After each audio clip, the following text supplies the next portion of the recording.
Me makasa bebu, bebu. Kaji ya baiwa. Ni mi ehi kwa, ni minti wa wonu fio ni mafa. Bebu. He wo ya jila. Koni madonu la shinga jie ba ka shin esoila. Amada ba konke sheba wonu. Eko febo inu ole shibonu. Kato kaji am filantu mi ka dosu. Eto buye he mi ele. Awumba fwa jele ni samo he. Shade ba ka shin ya ngani ngo. Oi wona iwa ke fimo. Kela la mo ala jo mo ajo. Iwo kusuolo lala ne buno. Bele mo fe na wuwatili. Shawa mo dana hiyo. Ni akwe kone dani akwenyo. Iwo na mi he china. Keba fia papatu. Ninye mai juni keba wukulu tu. Cholo cho. Dobo sto do cho. Mambi ikena yu. Keje pandu. Ho. Kea de kusubu. Suzu ina yu. Cholo cho. Teso do cho. Mambi. Iteshi kalele.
Hello and welcome to another edition of Africa Teaching, a production of the Pepperbird magazine.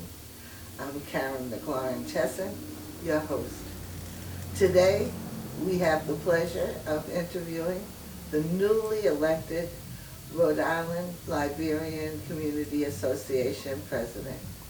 Winston, thank you for joining us. President Winston Gould.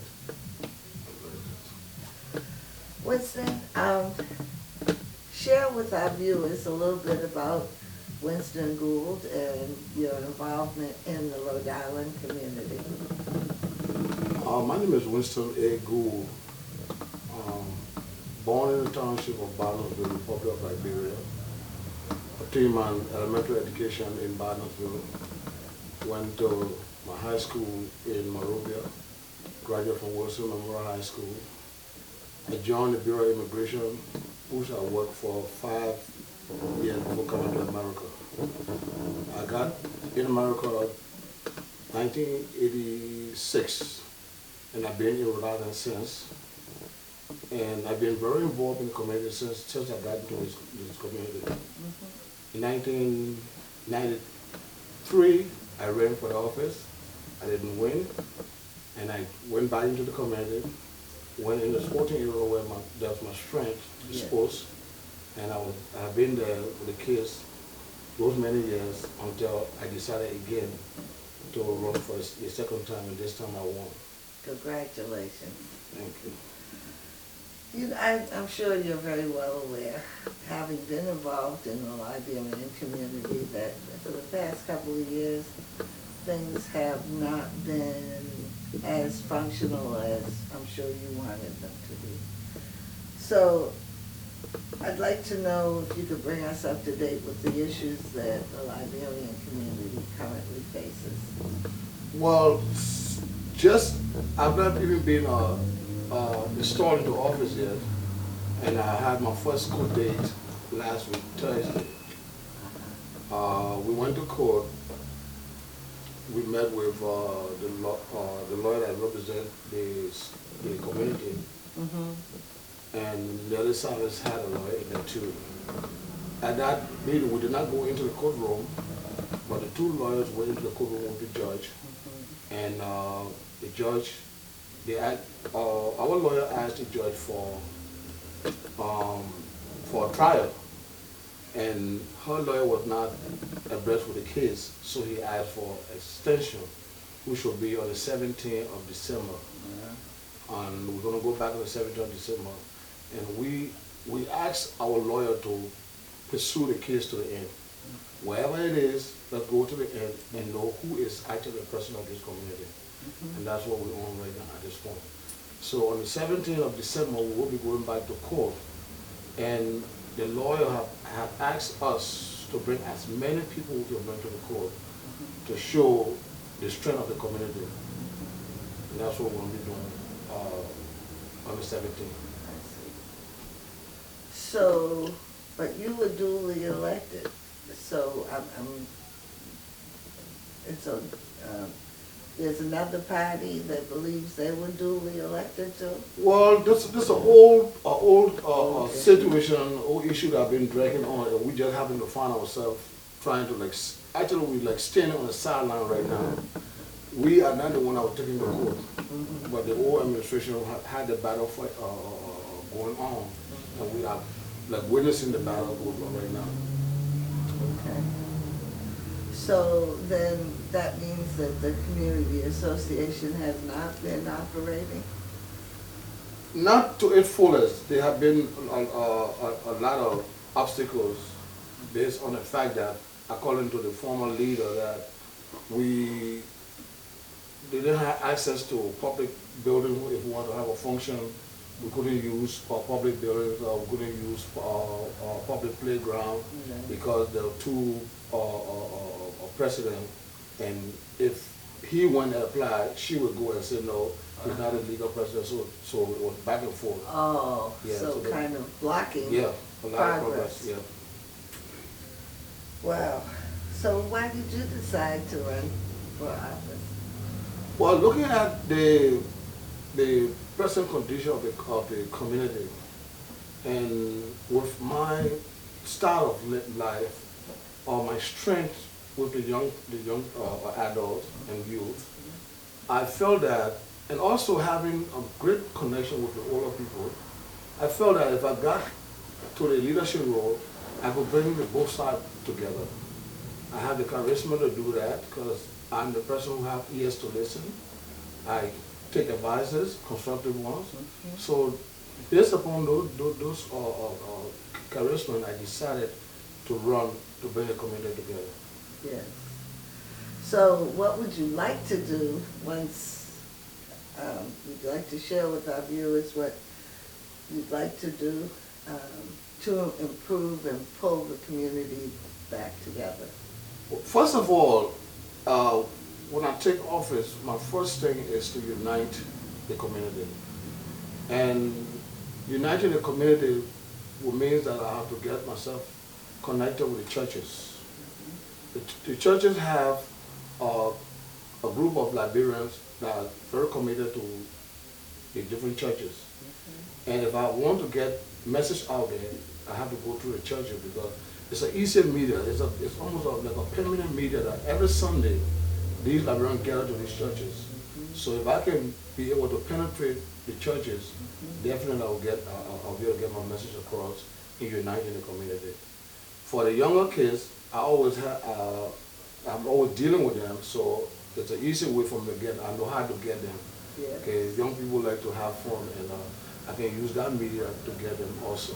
Yeah. But basically, when I'm elected, the first thing is to do is to get the people, get the community together again, and we'll move forward from there. Right. Now, what about the elderly? You have any ideas for them? Well, the elderly program, because the aid have been shut down because of the fiasco, we do have problems. I mean, intention for the elderly. We will definitely reinstitute the elderly affairs program that were very successful in the past, and we'll try to find finance to subsidize it on a lower standard right now until we can start to get our grant and other money coming back to that program. So, literally, the poor, the people have not been able to move forward on any initiatives because of this legal battle. Yeah, personally, yeah, I would say yes, and from what the president told me, that they have not been able to get any grant, any social money, because it's like, now there's confusion, we call it, to president. When the duly elected president go out there and ask for money, the self-named president come out and say, no, she's the president also, it must be done simultaneously, and that's not happening. Okay. So people like, go and take care of your problem, and then when you're done, you can come back and see what we can do for you. Wow. Yeah. That's sad. Now, the previous president also had this problem, The one, well, we have, and then the one before. well, the one before this president, his problem was the people said that there were not enough voters that made him president. So they had a confusion, and they took the community and gave it to a receivership. Yes. And that receivership conducted the election that brought this president into power. And when he got into power, the self-named president, according to her, overthrew him and his entire board. Yeah, it's very strange, but that's what she did. And that's how the problem started. But before it was about participation. Yes. And then it came up to where we are now with the president leadership. Wow. Yeah. Wow. Well, that sounds like a major challenge here. And hopefully it will come to closure during the next hearing. Well, we definitely want to bring it to closure. This is why we suggested to the community lawyer now that we want to go for trial. Because in the past, what have kept this issue to be lingering was that every time they went to court, they either asked for injunction, to put injunction on her for a certain time. And once that time expires, she bounced back. So this time we want to go to court and let the judge say, listen, you are the president, or both of you guys are the president, and then the community can decide from that point on. So we're going to go all the way with this particular case, and hopefully by the 17th of this month, we will know the fate of this whole legal battle. Wow. Well, that's a challenge. That's a challenge. Well, I think that this would be a great arena for you to be able to pass on a message to our viewers, to allow you to share whatever sentiments you might have. And I guess that's part of your platform of what, hopefully after this determination, what you'd like to do in order to engage the Liberian community. There are about 5,000 Liberians, and I would say 5 or more, yeah. 5 or more. And Liberians have been in this Rhode Island community for many years. Many years. And, clearly, I know you remember that there were a lot of wonderful things going on. Yeah. And the beneficiaries were people from all ages, the elderly, the youth, and the adults. And it seemed like a very organized and collective community that were working in the interest of each other. Yeah. So feel free to pass on a message to the community members. And Well, you have the floor. as president, I would like to ask the Liberian community to give my administration a chance in bringing this community together. As we all know that the community is very fragile. And as I said before you and asked your indulgence and your support, I also want you to remember that I cannot do it by myself. I need your full participation in this endeavor. We need every one of us Liberians to come together, support the cause, especially the lawsuit that is going on right now. We need to turn out to the court when there's a court date, because if we go, just few of us go to the court, that doesn't represent the Liberian community. We have 5,000 or more into the state, and we need to be fully represented in a courthouse so that the judge can see the Liberian community and not Winston Gould as official. The chance I'm asking you to give me is that I come with a great idea for this community, to make the community financially stable. And my way of doing it is, first of all, to make the community financially recognized in a financial institution by having some sort of credit. Because without credit, there's nothing you can do in this country. How would I do that? I intend to take a collateral loan and have the community pay this loan back in a period of time that we will be able to be recognized by the banking institution as someone who is credible of taking a loan and paying back a loan. I also want to look around and get somewhere that the community can call its own. And also, that will also be done through the means of financial responsibility. Because we're looking out there for grant. And while we're waiting for a handout, we must be able to raise money for ourselves. So I'm asking the Liberian people to please give me and my official a chance to be able to serve you in the best interest of this community. We can assure you that with your support, we will definitely make a difference in this community. Thank you. Well, Mr. Gould, I wish you much success during your tenure and during this December trial.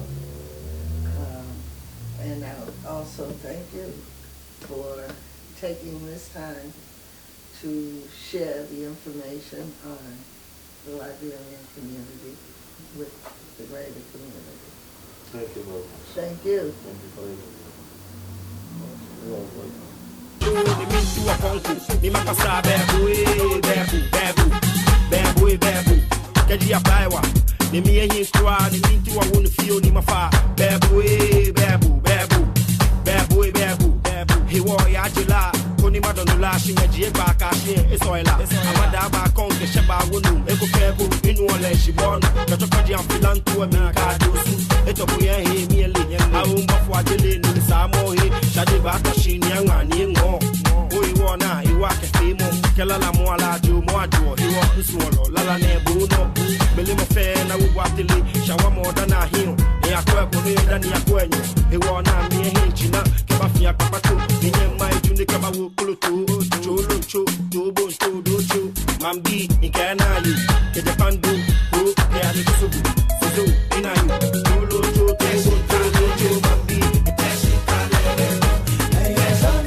kalajo, kalamo, kalatu, kalashwe, and keka, come, a winning yang, Nibinitu, 18 in there can I boo, and I bang him, can I do, and young can when I mean, you will be from Via Papa. Now, if you tell me, intellectual, in training, I follow you, not only for me, for Sunday, Mukobe, I come with G, can you over share now, look back at me, but I'm a block phone, that the Acatoni, but I'm a Sachu, Kasuni, but I'm a bully, Jamie, my you, Yamu, Yafuala, Yamani, Kabu, Sanuli, Sanilaju, Galatu, Galano, Galashuashina, EFL, Galatu, Galano, Galatu, Galatu,